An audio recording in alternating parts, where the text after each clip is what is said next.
all sooky now.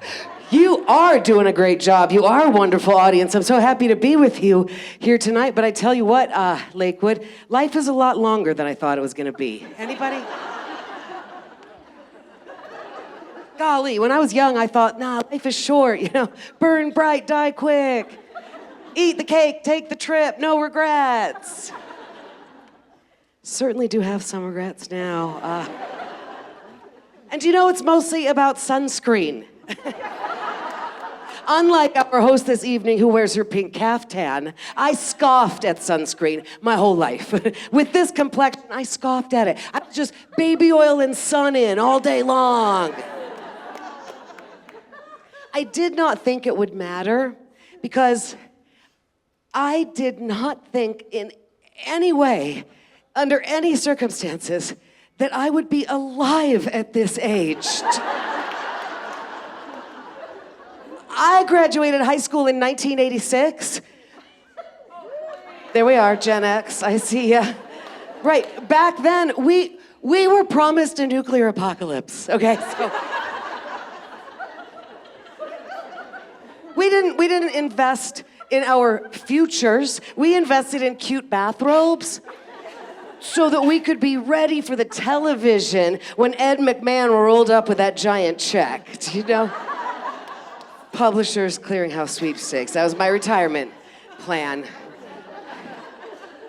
2025 seemed like a fake year from a dystopian future. I can't believe, I didn't think it would matter. I could not imagine a day, for example, sunscreen, when, these two lines between my eyebrows would get so deep, they look like ski tracks through fresh powder. They look like labia. I can't explain it. It doesn't make sense. It's like, well, it's just so fleshy, and it's just, as some things sag and other things creep up. What is going on? I can't. It's like my body has this fault line down the middle, and it's just caving in on itself. I am no longer furrowing my brow. I'm doing Kegel exercises with my face.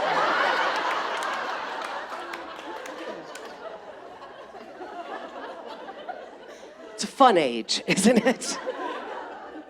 So obviously, we got a tool, we got Botox, I know, that's what we do. Ladies like us, we go and we get very expensive poison injected into our vagina foreheads. Because it makes you pretty, and it does, it works. But I've done it, I personally, I don't care for Botox myself. I just thought it made me personally look a little bit more surprised than I feel. Also, Botox confuses me, I gotta tell you. You go, and it's kind of like you're at a spa, and there's often a fountain just tinkling in the back, and they're serving you cucumber and mint water. And then you walk into another room, and there's this beautiful, beautiful young girl. God, she's so pretty, and she's wearing scrubs, but she's not a doctor. She's got a big needle, and she says cute little things like, "This one's gonna be spicy." Okay. All right. I've given birth twice, that shit hurts, okay? Come on. But mostly Botox does work. It's smoothed out my forehead. But without these two deep lines, it turns out I am missing a part of myself that I really value.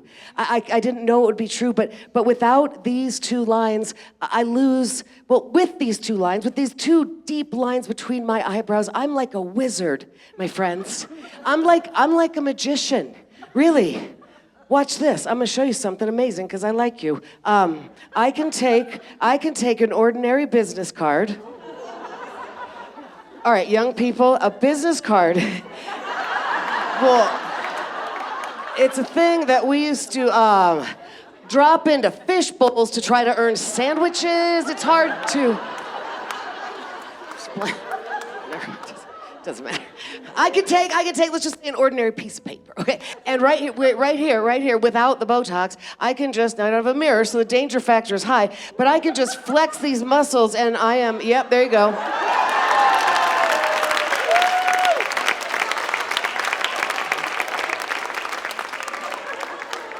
That's right. I'm doing parlor tricks with my forehead. And that's showbiz, baby. I can't give that up. Life is long, isn't it? I tell you what. I could not have envisioned a day that I would have a hot flash that blinded me. And that happened right now, right here in front of you all. I walked out on this stage and I had a hot flash that fogged up my glasses. My trifocal glasses. The other lady's been talking about it. Menopause, that's fun, isn't it? Menopause, that's a funny name for it. Sure wish it were a pause on men. They have never irritated me more. I walk around like this. You see, I'm just kind of dewy. I've got the dewy skin dialed in. Do you see? I break into this full body sweat 8 or 10 times a day. It just pools up in every crevice of my body. You can splash it. You throw coins at me and make a wish. I'm always like this. I'm always a little soggy, a little bit moist. I know. Everybody's favorite word. I know. Here I am. I'm like a toad indigenous people lit to get high.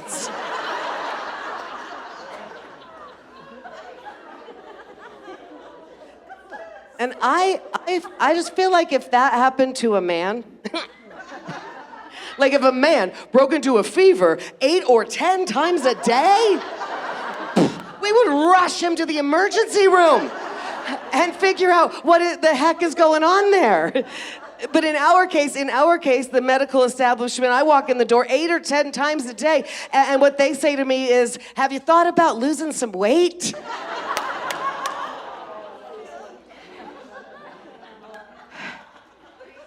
And do you know I have thought about losing some weight. I sure have.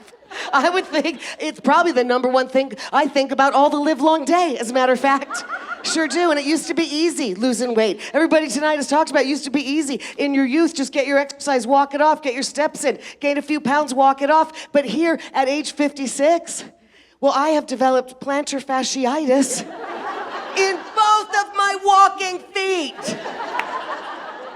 So yeah, I have thought about it. Thank you, Doc, thank you. Life is long, isn't it? I think the most fun thing about this age in life, ladies, perhaps you feel me, is that people just assume, everywhere I go, people just assume that I am a woman who is gonna send my text messages with proper punctuation and grammar. And that is accurate. I'm not a monster. I sure do that. That's right. But it's not for the reasons that you might think. It's not because I taught high school English, which I did. And it's not because linguistic conventions are the pillars of communication and indeed civilization, and without them we really do descend into a completely dystopian end of the world kind of. That's not why. It's not it. Nope. You know why? It's because once I realized how much it ticks off the TikTok generation, can't stop, won't stop. I text my son, will you be home for dinner? Fine. But I do it, man, I do it. I drop that question mark. And he receives that as an act of aggression. And I just think that's funny. I do. I think it's funny. And I know because my own sons tell me, I know how old it makes me look when I use them, but I tell you what, you are gonna have to pry my emojis from my cold, dead hands. They taught me how to use the emojis, and now they turn against me. It's psychotic behavior. I once had a 9th grade boy try to talk me into letting him write an entire paper in emojis. But now, come on, that's so 2016, Mom. I know exactly how old it makes me look, I really do. Little red heart. Yeah, that's right. I wore Steve Madden chunky slides when I was pregnant with you. That's right. That's right. Little poop emoji. Yeah, that's right. For a decade of my life, I did wear my hair in that Karen helmet. That's right. I did. That aggressive, you know what I'm talking about? Kind of the reverse mullet. Well, you don't know about it, young people, because that haircut, we don't do that anymore. It's kind of racist. But back then, I know, you can't believe me, we thought that haircut, really, we thought, you know what I'm talking about, that haircut, we thought like me and Kate plus 8, you know, yeah. We thought that if we could maybe like reverse the patriarchy a little bit by reversing the mullet, we did. We thought, you know, like, think about that mullet, that is all business in the back. That Karen haircut, man, that is just like every hair just stacked, precise in place, like military precision, you know? Kind of like the butt of a duck. You know, and then those bangs, that curtain, that waterfall of bangs just sliding around to the front. You could hide from the cops behind those bangs. You know, it's just like business in the back and then in the front. Party? What party? Not on my block. No, you're gonna need a permit for that, so. We grew our hair out. We don't do that anymore. You understand? You understand. I do like poking fun at the young people, my own sons especially. But I do love them. I actually, you know what? Now is a very good time for me to make this clear, everybody. I have 2 sons, and I love them with all my heart. Look in my eyes and hear me say that, okay? It's true. I'm just saying. You might doubt that a couple of times here tonight before we're done, but I love them. And I love all young people, I do. I love the young people. I believe in them. They are our future. They give me hope for the future. They are so resourceful. This younger generation, have you seen the size of their handbags? And it doesn't matter, boys, girls, everything in between. Tiny, tiny little person, like the size of a block of cheese. And they strap them around their midsection like a bandolier, just ready for anything. How do they do it? It's a mystery to me. I cannot leave the house for 1 minute without my mom tote full of, you know, mints and gum and Band-Aids and toothpicks that smell like gum and you know, how do they leave the house without, where do they put their phones? They don't need a place to put their phones. Their phones are surgically attached to their hands. Where do they put their snacks? They don't need them. They've solved obesity. I can't get Ozempic because I'm just pre-diabetic, but the younger people are taking it like candy. They figured it out. I don't know. I have to leave. They leave the house with just this tiny little person. I figured it out. All they need for an entire day to survive is a vape pen and a Plan B pill. So they're resourceful. All right, Moms Unhinged, we all know that parenting is not a competition, right? All right, positive audience. Kind of feels like it is, though, doesn't it? Parenting is not a competition like Fight Club is not a competition. I don't know, it kind of feels like it is. Do you have, Stacy talked about the old school lunches. Do you have any bento box moms in your lives? Okay, parents of school age, do you have the bento box moms? These are women who are packing beautifully, nutritionally balanced and put together lunches for their children every day. And I think they're meditating while they build these perfectly little, and nothing is, and it's like the Buddha is there and they send them off to school. And they're turning sack lunch into an Olympic sport. And I find it exhausting for everybody. Whatever, you know what, you do you. If that's how you show love, that's fine. As parents, I really think parenting shouldn't be a competition. Well, I do happen to be the best mom in the whole world. It's me, I know. According to a mug my son made for me when he was 6 years old. Yeah, that's right. The same mug that same child of God, 2 days after his 15th birthday, smashed into the tile floor, looking me dead in the eyes and saying, "How do you like your manifesto now, Mom?" Yeah, I have no idea what that means. But what I said is, "Oh, baby," you know, remember he's 15. "Baby, I don't need that. I don't need that mug. You can't take that title away from me. I am the world's best mom. And I can take your phone for 2 weeks. It's mine." So that's how I solved that, you know. Parenting isn't supposed to be a competition. And as a matter of fact, I think we should all try to take better care of each other as parents, truly. It's hard. It's hard. My God, it's exhausting. It's a marathon. I know more than one parent who has suffered a complete and total nervous breakdown due to lack of sleep, due to Elf on a motherfucking shelf. Do you know any of those people? Do you know them? Again, if that is how you show love, hey, I mean, really, what you do with powdered sugar at 2 o'clock in the morning, none of my business. I'm just saying we should take care of each other as parents, you know? Gotta support each other, because it's hard. It's so hard. I tell people, as a matter of fact, I'm a new mom because I gave birth, several years ago. But those two people, those two sweet, young, innocent babes who filled us with such joy and love and, hope, they're gone.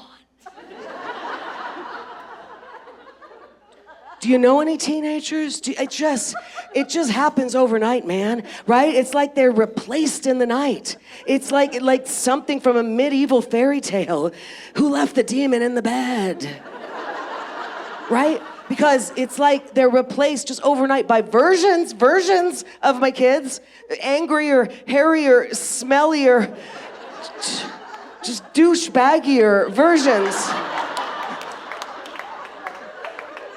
of the children we once knew and loved, So 2 new people living in my house, I'm a new mom. I'm just saying, I am a new mom. And I want some of the stuff we give new moms. I do. I want that stork parking, gosh darn it. I want that. It's like free massages for new moms, People bringing you casseroles all the time. I miss that. It's been a hot minute since anybody's brought me a hot dish, my friends. And I'm tired. I could use it, And baby showers. Oh my gosh. That's what we do for new moms. We do it think about it. When we know a family that's having a baby, that we know their life is about to change and it's going to be rough. So we throw them a party. The community gathers and we support them. I think we should do that for parents of new teenagers. Okay. Start it right here tonight, Lakewood, Colorado. Why not? If you have a friend whose child is starting to turn on her, if you have a friend who is clutching her Chardonnay in a death grip, throw that woman a party. Do it. We got to do it. And this time you can drink at your own shower. So there you go. Teenagers suck, but it's still better than being pregnant as far as I'm concerned. Teenage showers, it's a great idea, right? The gifts are gonna be different than a baby shower, not diapers and onesies and bottles, but like locks for the liquor cabinet, air freshener. Again, I raised 2 boys, so maybe that's just my perspective. Do you know what teenage boys smell like? Hockey bags, they smell like hockey bags. My children never played a day of hockey in their life. That's their aroma. That's how they smell. Yeah, so gifts for the parents of oh, I got it. No. You remember, dig out of the basement, that old school baby monitor. Bring that back upstairs. They won't even know what that is. That's just some relic in the corner. And that is old school surveillance for the modern age, my friend. Oh my gosh, that monitor is so much more useful for parents of teenagers than parents of a baby. Come on. What are we worried about with the baby monitor? Oh my gosh, we're worried they're gonna stop breathing in the middle of the night. When my son was 16 years old, I would have smothered him with a pillow myself. That baby monitor, that's so good. They won't even know it's happening. And then that becomes who's sneaking out of the basement window monitor? Who's stealing beer out of the garage fridge monitor? Who's getting fingered in the basement monitor?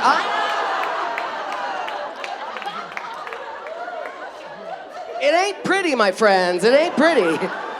You gotta stay frosty when you're raising teenagers. I'm not kidding.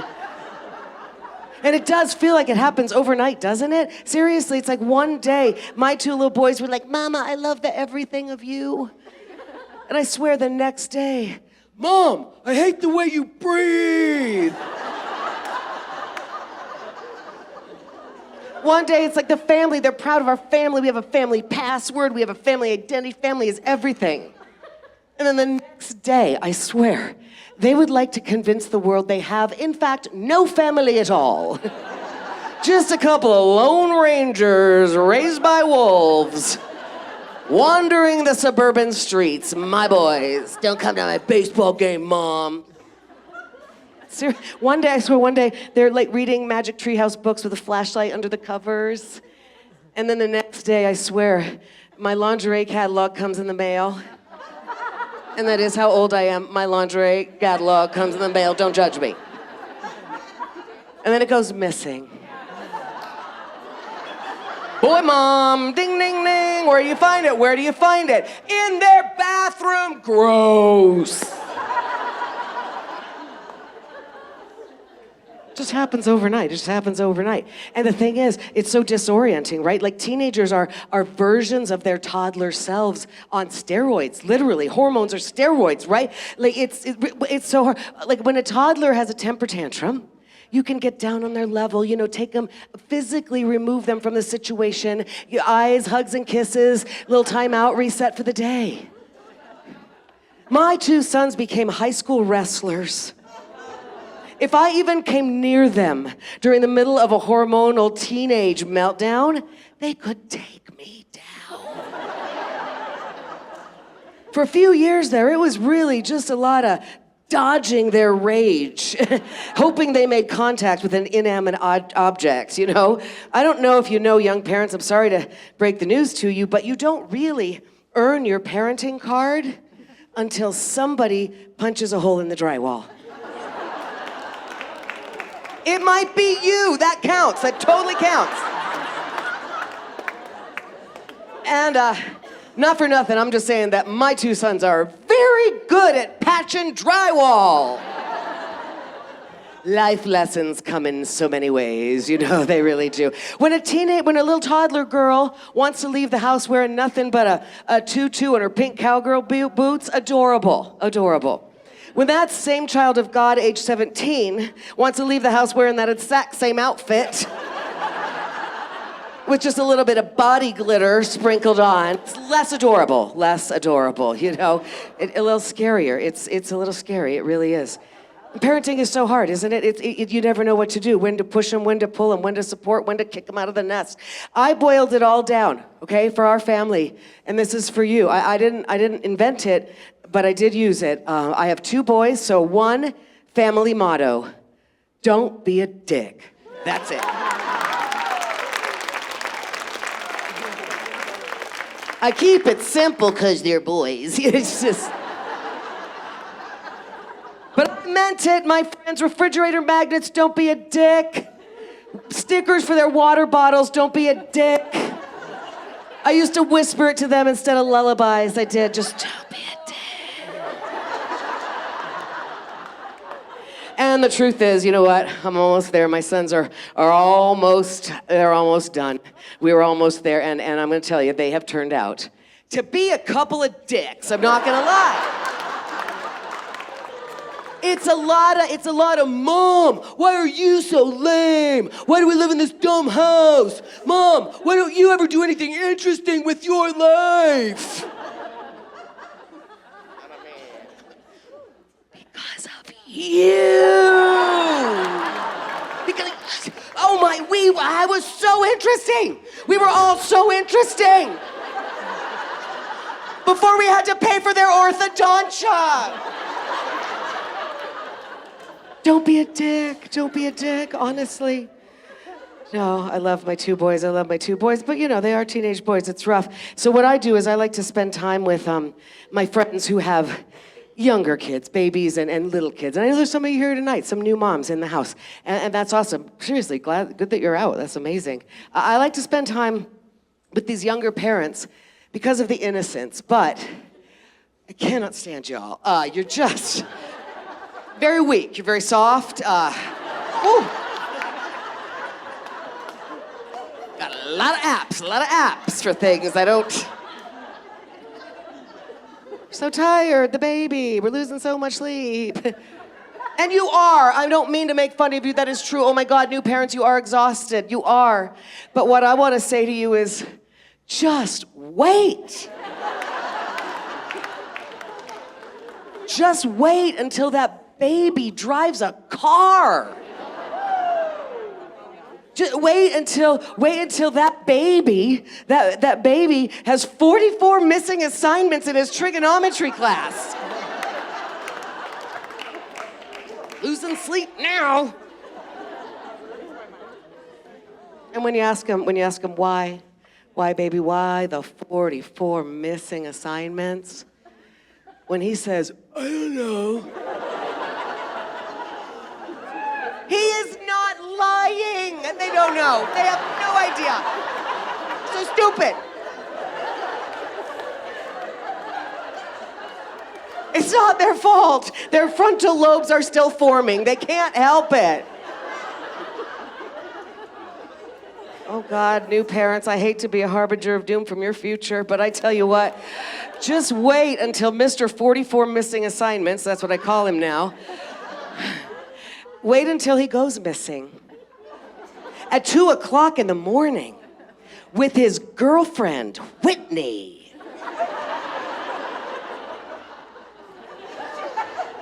You guys don't know Whitney. I know you don't know her. That's impossible. You know, all right, but maybe you know a Whitney. Maybe, you know, and moms of girls, just don't raise a Whitney, okay?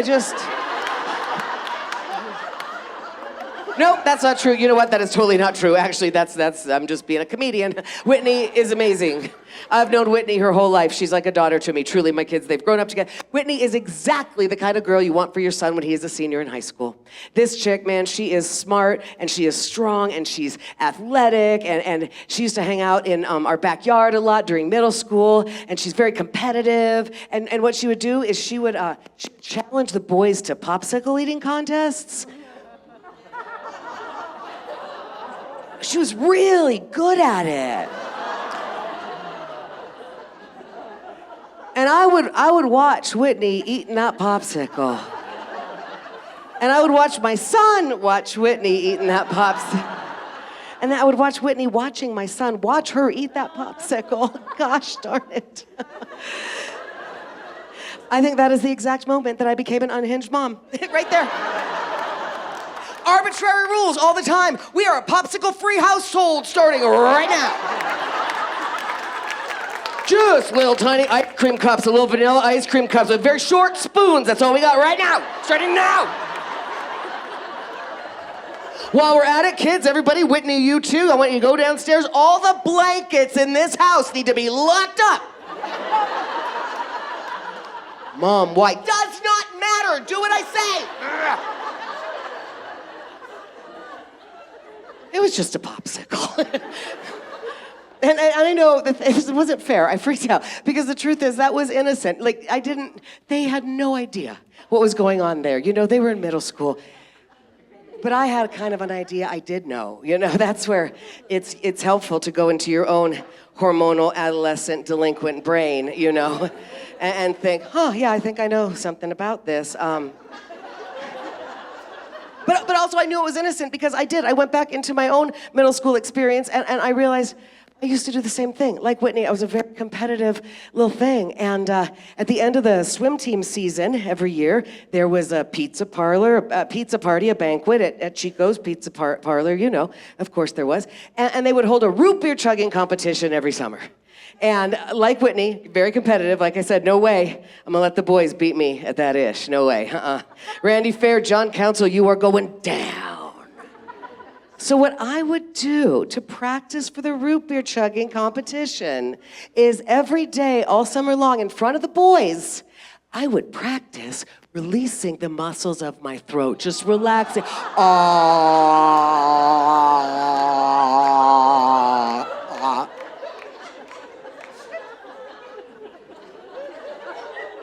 I mean, it worked. I was the reigning root beer chugging champion of Moses Lake, Washington for 3 years in a row. Okay, it worked. All right, some of you aren't getting it. All right. I got to take Whitney out for her 18th birthday. Again, I love this girl like my own daughter, and I got to see her try lobster for the very first time. You know, it's a moment in everybody's life. And there we were standing at the tanks at the restaurant, and Whitney said, "Those things are funny looking. They move in weird ways. You know, like, why would I put that thing in my mouth?" Like how it's going, Whitney. I'm like, and then, my hand to God, she says, "Wait, you're telling me that you're just supposed to pick one at random and hope there's a lot of good meat in there?" Yep, Whitney, that's how it works. That's the gamble. It's the gamble that you take. That is the state of affairs, Whitney. Funny though, you know, because like right there is a teachable moment. I don't think it's my job, to tell her, you know, like, Whitney, keep in mind, sometimes the smaller ones are the sweeter ones. I don't think my job. Probably not. Okay. And then the lobster comes to the table and she sucks the butter out of it. I watch her suck the butter out of it. And then Whitney says, "Golly, lobster, this is delicious. Why do people save lobster for special occasions? I think I want to eat lobster every day."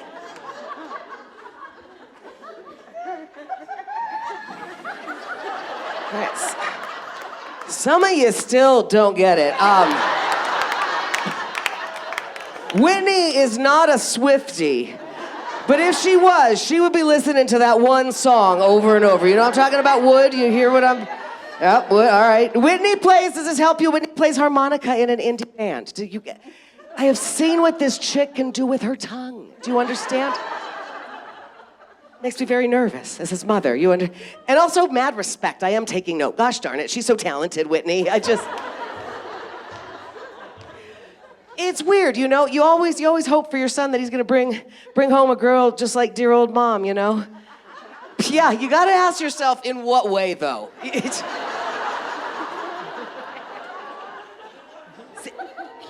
I like a little lobster, my friends. I'm a big fan. That just means I have a very happy husband, okay? So I don't wanna. Oh, Whitney.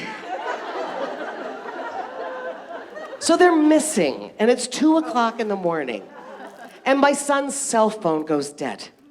And I have only one thought in my head, right? Obviously, my child is also dead. True crime podcasts, right? Either he's ditching his responsibilities or he's lying in a ditch, right? And if he's not, by the way, if he's just blowing me off, he's gonna wish he was lying in that ditch tomorrow morning, you know? No, you understand. I think we're all on the same page now. I'm not worried he's blowing me off.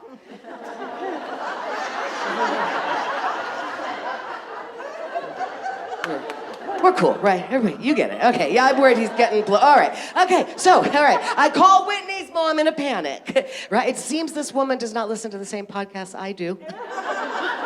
Because she's not concerned. She's like, "Oh, Lisa, it must be a big misunderstanding. My husband has them on the GPS and it says they're in an abandoned parking lot." "Lisa, it must be a big misunderstanding. What could they be doing there? What could be open there at 2 in the..." Oh, you stupid, stupid bitch.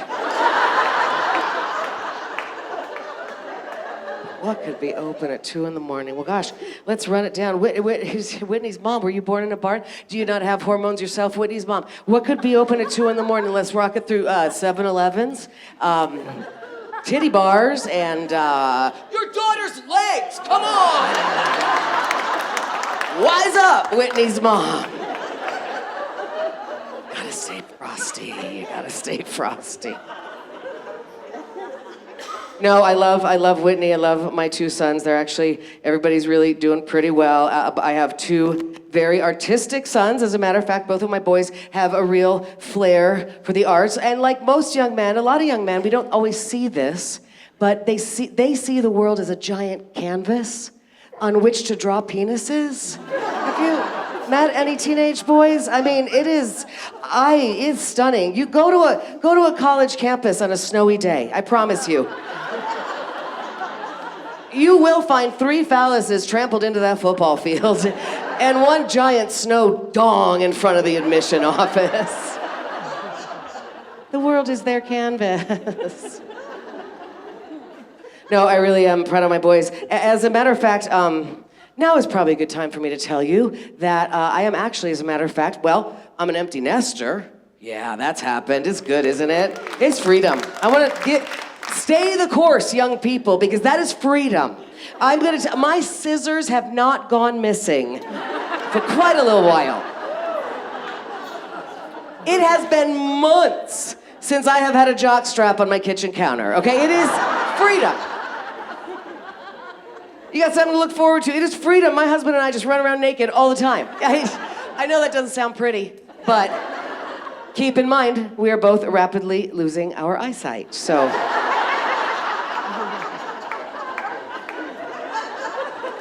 All I gotta do is pull those trifocals to the side. And he is George Clooney, man. It is. He can't even see my chin hairs, my friends.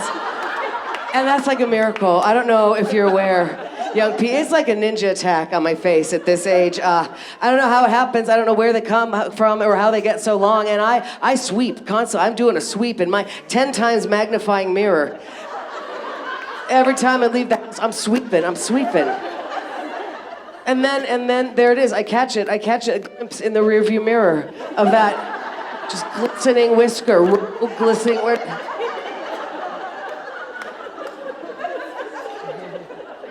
I'm gonna make a holster for my tweezers so I can have them at all times. They're starting to get real wiry. I'm starting to collect them and kind of weave together a suit of armor. You never know what's ahead for us. You know, I know. No, as a matter of fact, my husband cannot even see these chin hairs. And by chin hairs, I do mean mustache hairs and neck hairs and ear hair. It's something. It's delightful. He can't see them, and that is freedom. I am gonna go ahead and let them grow. Hell yeah. Like a bearded lady in the circus, my friends. All right, I've lost some of you. No, that's too much. It's a step too far, Lakewood, Colorado. Okay, all right, I'll tell you what. I'm gonna let those chin hairs grow, and then let's say twice a month, I will pluck them right out of my head, and I will donate them to make wigs for cancer patients. Okay, I'm becoming a philanthropist at my age. It's good, isn't it? It's good. It's good. Yeah, no, there are advantages really at this age. You know, you forget about it, but it's still pretty hot between the sheets. I'm not gonna lie, and mostly because of the hot flashes. You get it. It's again 8 or 10 times a day. We just break into this full body sweat. But think about it, young people. That is free lube.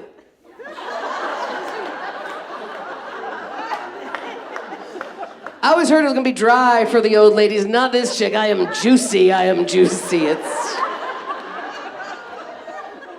Another advantage is that obviously my middle-aged husband, comes equipped with a CPAP machine. Ow! Do you know what this is, young people? It is, oh my God, it's so sexy. It is a foot face mask that he straps on every night so he doesn't die next to me in his sleep. Sexy. He does that for me.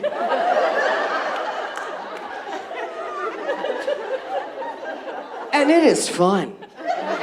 That CPAP machine, man, that is like sleeping with a cyborg, you know? Every sci-fi fantasy I ever had just come to life. Or hey, fighter pilot, if that's your jam, okay? You can just, let's take it to Mach 10, Maverick. What? I don't know what that means. You can get real fun with it too, real creative in the middle of the night. You can just like tease it off gently like a strip tease. Or you can just pull it back all at once, like in one fell swoop. Darth Vader wants to meet his son, you know? It's role-playing in the bedroom for the old people, you know? It's nice. There are advantages, there really are. No, so anyway, it is very important, as a matter of fact, it is very important to my mother, who is here tonight, by the way. Give it up for my mom, just for a second.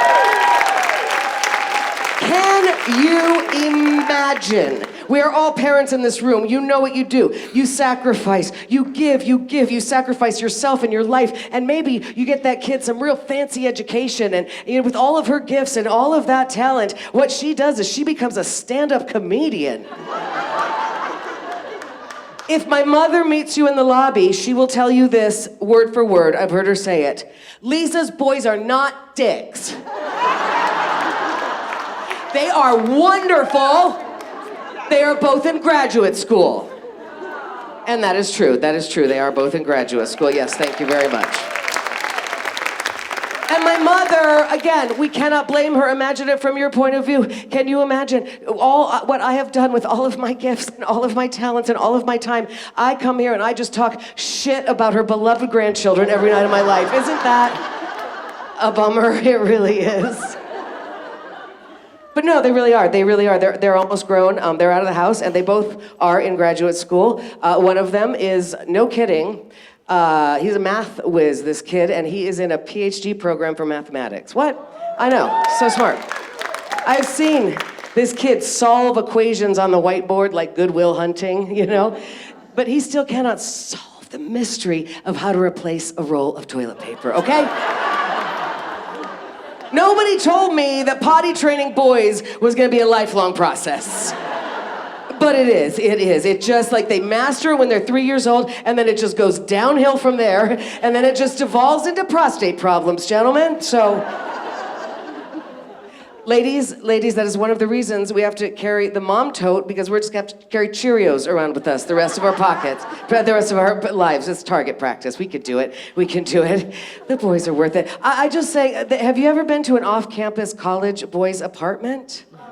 Don't do it. Do not do it unless you have hazmat gear. It is stunning.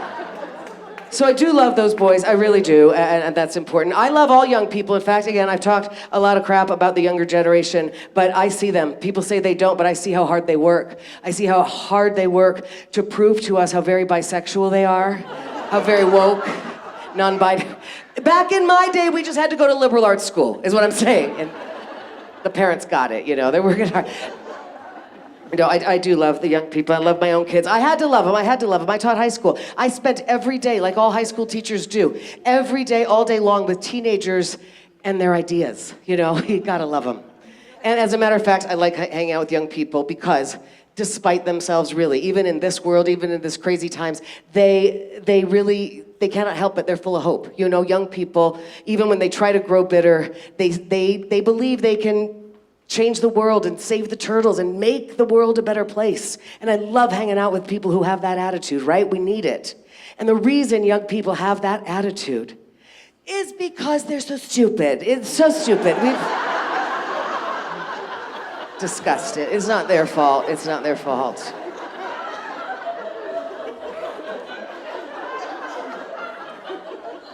So many of you here tonight have gone to gymnastic, athletic efforts to be here, and I hope it was worth it for you. I hope the laughter was worth it. You've got babysitters. Thank you for coming out. I like to say, man, the world is a garbage fire, but for a couple of hours, these nights, it's not the case, right? We're all laughing, and that gives us hope. So thanks for being here. And I want to tell you something. In the words of Gilda Radner, Saint Gilda Radner, I think it's hard to be a girl and be funny because you have to sacrifice a lot of things because of your big mouth. And I want to tell you, all of us on this stage tonight have been hearing our whole lives that women just aren't funny.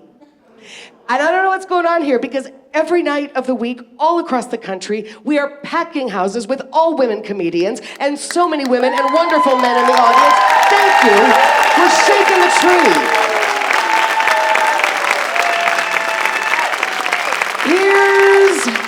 Here's to the girls with the big mouths.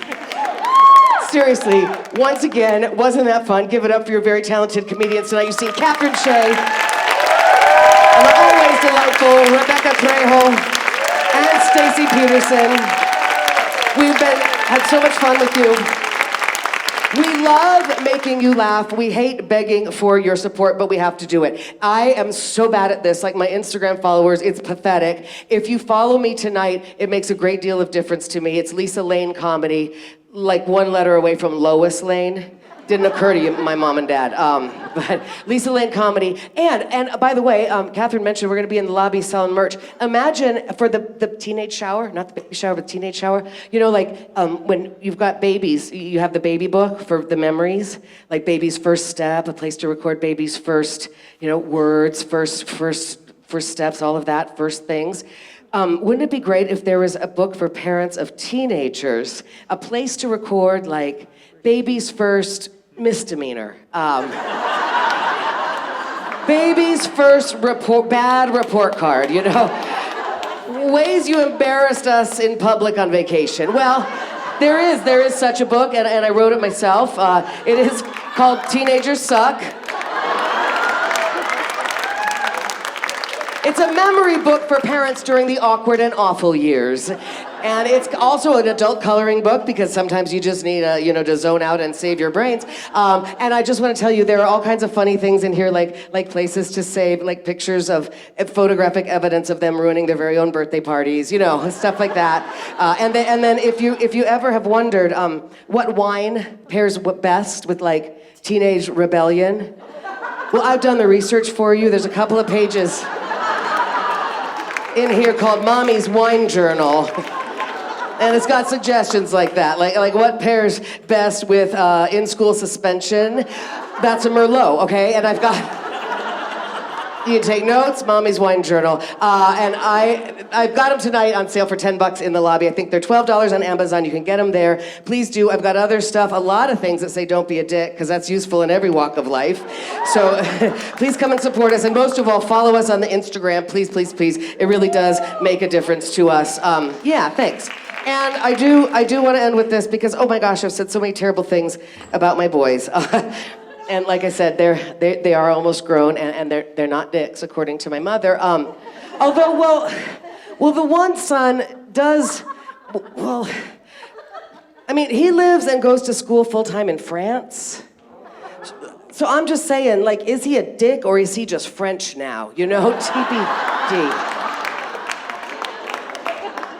It's just a lot of, swirling his wine, and he's just very woke and continental. And my own son bullies me because I like a little ice in my drink. Have you been to Europe? They have the technology. They do not have the ice. I don't get it. I don't know. They don't. And don't ask for it. Don't ask for it. A French waiter, a French garçon will shame you with one look. It's not possible. It's hot over there, and they don't super take showers over there either. So I'm just saying, you can be walking the streets of Paris, and it is hot and sweaty, and you're thirsty, and all you have before you is a cesspool of tepid beverages. So I'm saying, we have so many problems in this country, my friends, but every time I come home waving the American flag, because for the freedom to have a little ice in my Diet Dr. Pepper, God bless America!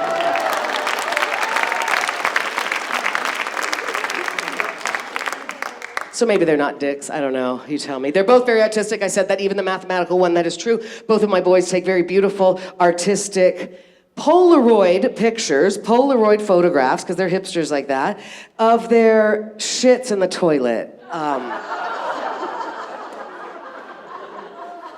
I'm so proud. Check it out. I bet your boys are doing this on the Snapchat. I'm just saying, it's a thing. But my boys, no, they do it on the Polaroids. And what they do is they take pictures, they develop those pictures of their shits in the toilet, and then they leave them in menus at restaurants.